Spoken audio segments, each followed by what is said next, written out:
If I showed you this paint chip and asked you to tell me what color it is, what would you say? How about this one? And this one? You probably said blue, purple, and brown, but if your native language is Wobe from Côte d'Ivoire, you probably would have used one word for all three. That's because not all languages have the same number of basic color categories. In English, we have 11, Russian has 12, but some languages like Wobe only have 3. And researchers have found that if a language only has 3 or 4 basic colors, they can usually predict what those will be. So how do they do it? As you would expect, different languages have different words for colors. But what interests researchers isn't those simple translations, it's the question of which colors get names at all.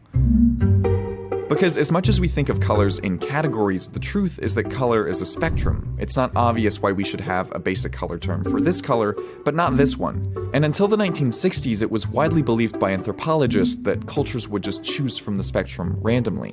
But in 1969, 2 Berkeley researchers, Paul Kay and Brent Berlin, published a book challenging that assumption. They had asked 20 people who spoke different languages to look at these 330 color chips and categorize each of them by their basic color term. And they found hints of a universal pattern. If a language had 6 basic color words, they were always for black or dark, white or light, red, green, yellow, and blue.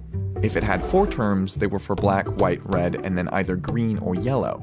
If it had only 3, they were always for black, white, and red. It suggested that as languages develop, they create color names in a certain order. First black and white, then red, then green and yellow, then blue, then others like brown, purple, pink, orange, and gray. The theory was revolutionary. They weren't the first researchers interested in the question of how we name colors.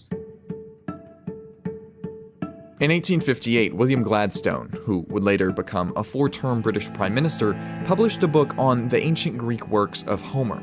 He was struck by the fact that there weren't many colors at all in the text, and when there were, Homer would use the same word for, quote, colors which, according to us, are essentially different.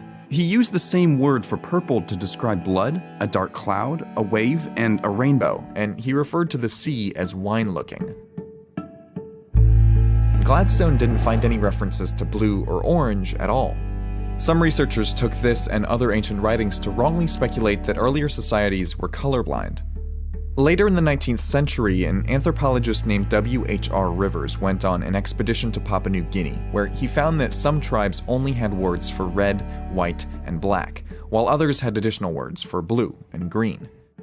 An expedition to investigate the cultures on a remote group of islands in the Torres Straits, between Australia and New Guinea. His brief was to investigate the mental characteristics of the islanders. He claimed that the number of color terms in a population was related to their, quote, intellectual and cultural development.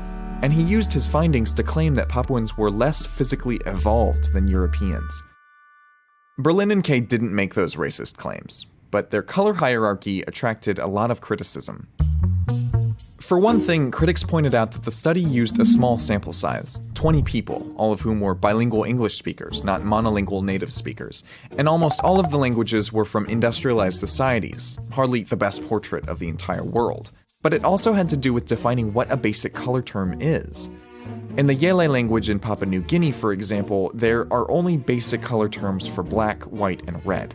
But there's a broad vocabulary of everyday objects like the sky, ashes, and tree sap that are used as color comparisons that cover almost all English color words.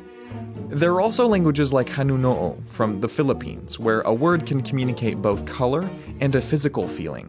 They have 4 basic terms to describe color, but they're on a spectrum of light versus dark, strength versus weakness, and wetness versus dryness. Those kinds of languages don't fit neatly into a color chip identification test. But by the late 1970s, Berlin and Kay had a response for the critics. They called it the World Color Survey. They conducted the same labeling test on over 2,600 native speakers of 110 unwritten languages from non-industrialized societies. They found that with some tweaks, the color hierarchy still checked out. 83% of the languages fit into the hierarchy. And when they averaged the center point of where each speaker labeled each of their language's colors, they wound up with a sort of heat map. Those clusters matched pretty closely to the English speakers' averages, which are labeled here.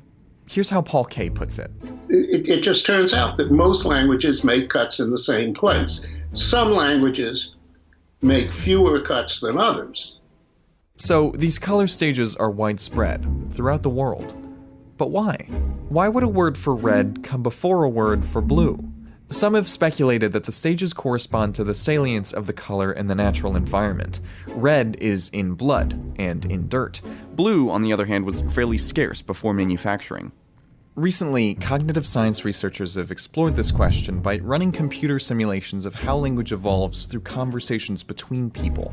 The simulations presented artificial agents with multiple colors at a time, and through a series of simple negotiations, those agents developed shared labels for the different colors. And the order in which those labels emerged? First, reddish tones, then green and yellow, then blue, then orange. It matched the original stages pretty closely. And it suggests that there's something about the colors themselves that leads to this hierarchy. Red is fundamentally more distinct than the other colors. So what does all this mean? Why does it matter? Well, it tells us that despite our many differences across cultures and societies, there is something universal about how humans try to make sense of the world.